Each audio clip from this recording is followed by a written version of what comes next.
kwamba mnamo tarehe 14 mwezi wa 9 mwaka 2025 lilipotiwa tukio la kutekwa nyara kwa binti ambaye anaitwa Shailozi Michael Mabula mwenye umri wa miaka 21, alikuwa ni mwanachuo katika chuo cha Mzumbe, chuo kikuu cha Mzumbe ndaki ya Mbeya, ambaye alikuwa katika kitivo cha sheria, na alitekwa na watu wasiofahamika, ambapo tarehe 16 mwaka 2025 mwezi wa 9 majira saa 5, yani tarehe 16 mwezi wa 9 mwaka 2025 majira saa 5 usiku, huko mtaa wa Moravian uliopo kata ya Isyesye jijini Mbeya, mwili wa mwanachuo huyo ulikutwa ukiwa umechomwa moto. Kwa hiyo baada ya tukio la kutekwa, matokeo yake tarehe 16 mwezi wa 9 majira ya saa 5 za usiku kwenye huo mtaa wa Moravian niliosema kata ya Isyesye, mwili huo ulikutwa ukiwa unachomwa moto. Kwa hiyo kufuatia tukio hili, jeshi la polisi mkoa wa Mbeya ilianza ufuatiliaji ili kuwabaini na kuwakamata wale wote waliohusika katika tukio hilo kwa kutumia kikosi chake cha askari mahiri wenye weledi katika masuala mazima ya ufuatiliaji wa matukio kama haya. Kwa hiyo katika ufuatiliaji huo, mnamo tarehe 24 mwezi wa 9 mwaka 2025 majira ya saa 4 za asubuhi alikamatwa mtu mmoja anaitwa Marwa Nyahega John mwenye umri wa miaka 25. Huyu ni mkazi wa Uzunguni A hapa jijini Mbeya, ambaye katika mahojiano na timu ya upelelezi alikiri kuwa yeye pamoja na wenzake wawili ambao ni Edward Christopher Kayuni na Webusta William Mwantebele kwa pamoja walikula njama na mteka nyara Shailozi Michael Mabula ambaye kwa sasa ni marehemu, kwa lengo la kujipatia fedha nyingi kutoka kwa baba yake mzazi aitwaye Dr. Mabula Michael.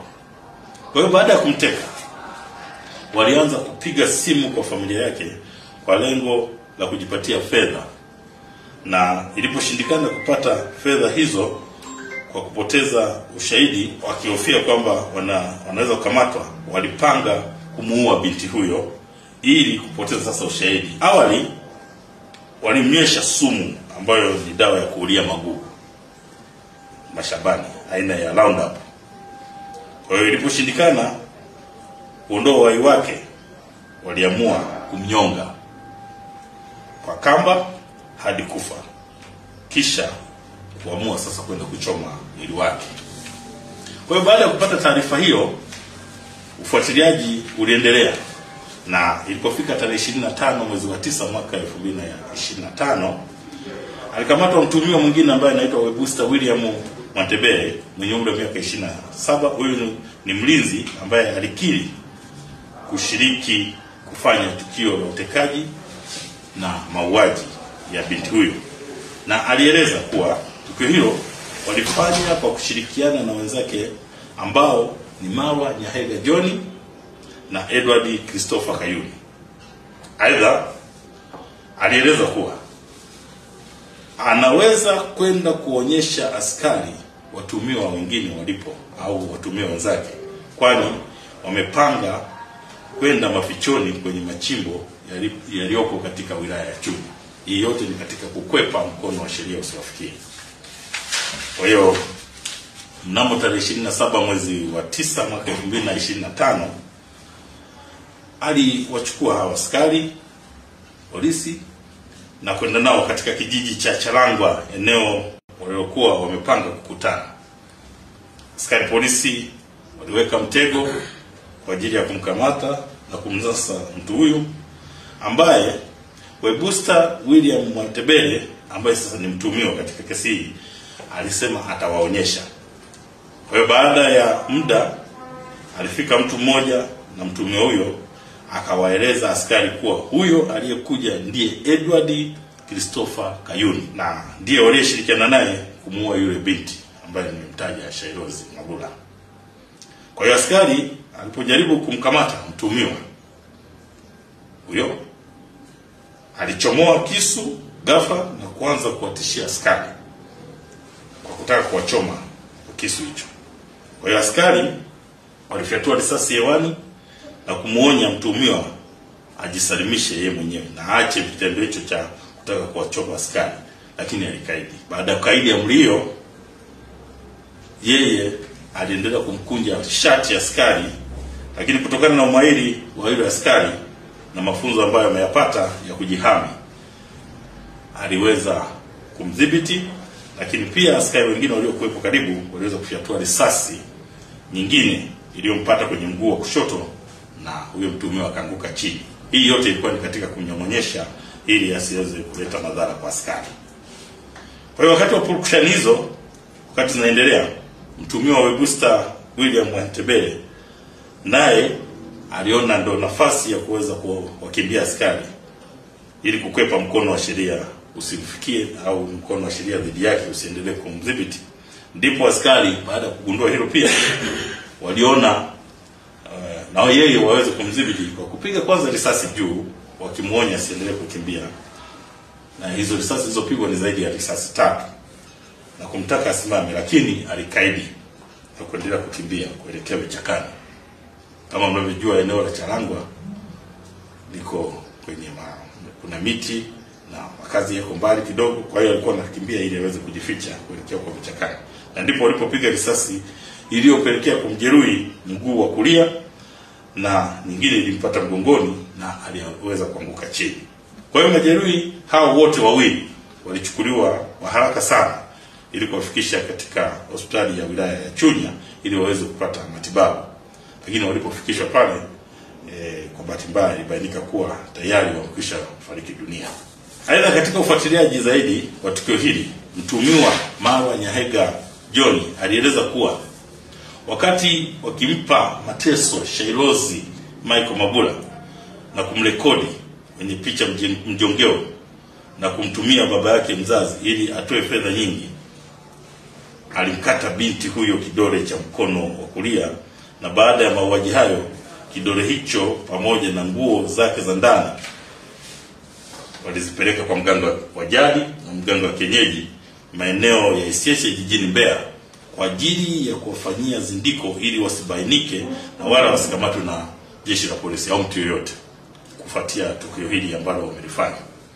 Kwa hiyo waliamini hivyo na walifanya hivyo. Kwa hiyo mtumia huyo baada ya mahojiano alikwenda kuwaonyesha askari kwa huyo mganga ambako walipeleka hicho kidole cha huyo marehemu pamoja na nguo zake za ndani.